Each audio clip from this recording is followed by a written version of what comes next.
Hello, hi, welcome to Pastor with Funny Bone. Thank you for liking, sharing and subscribing all my previous videos.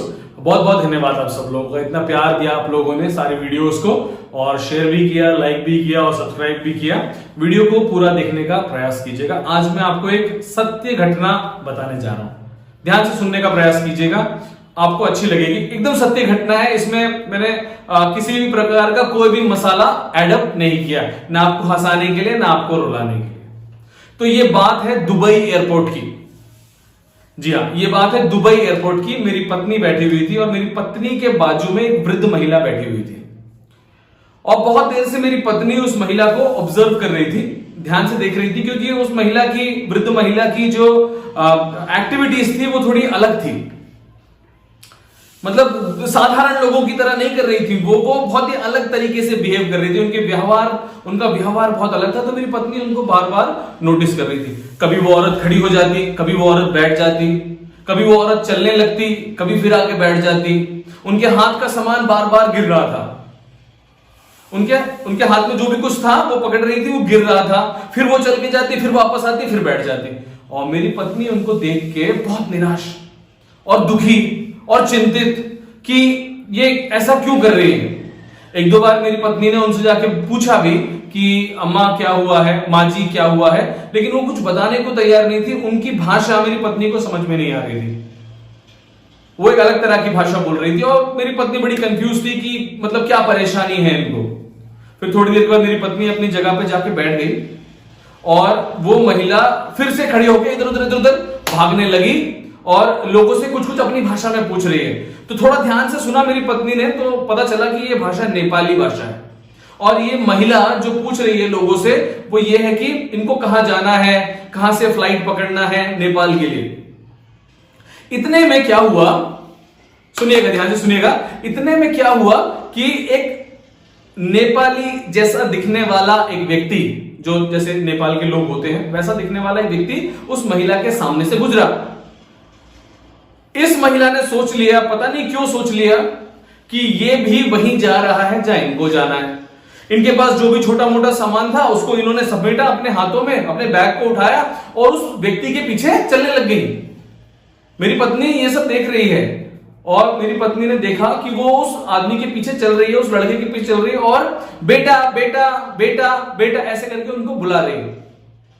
पहले तो उस लड़के ने नजरअंदाज किया, लेकिन पता नहीं कौन है, किसको बुला रही है सोच के, लेकिन फिर उस लड़के ने पलट के देखा और पूछा, जी माँ जी बोलिए क्या बात है।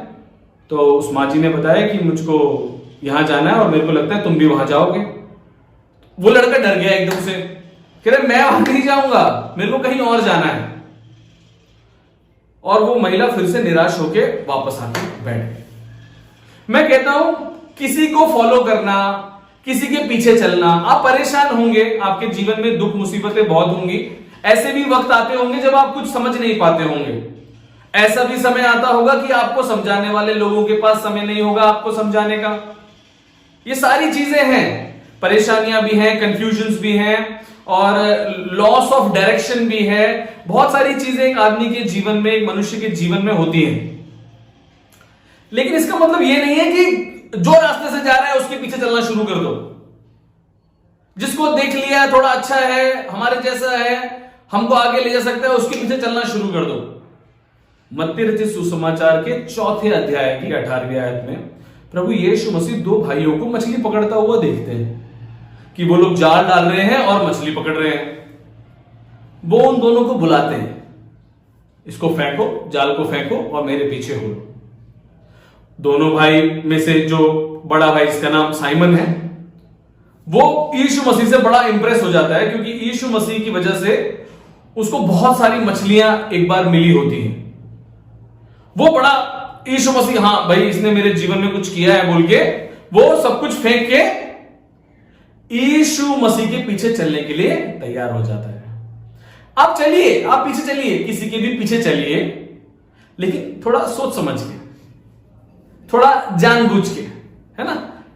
समझ लीजिए वो व्यक्ति कौन है, उसके पीछे चलने से आपके जीवन में क्या उपयोग है, क्या फायदे हैं, क्या नुकसान है। पतरस को यह बात समझ में आ गई कि something special is there in Jesus. कुछ तो विशेष बात है यीशु मसीह में, क्योंकि हम पूरी रात से मछली पकड़ने की कोशिश कर रहे हैं लेकिन हमें कुछ नहीं मिला।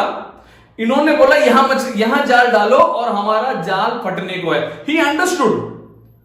पतरस इज अनस्कूल्ड, साइमन इज अनस्कूल्ड मैन। वो कभी शिक्षा प्राप्त नहीं की उन्होंने, लेकिन उसको समझ है कि हां ये मेरे जीवन में कुछ फायदा कर सकते हैं, और वो सब कुछ छोड़ के यीशु मसीह के पीछे बोलिए।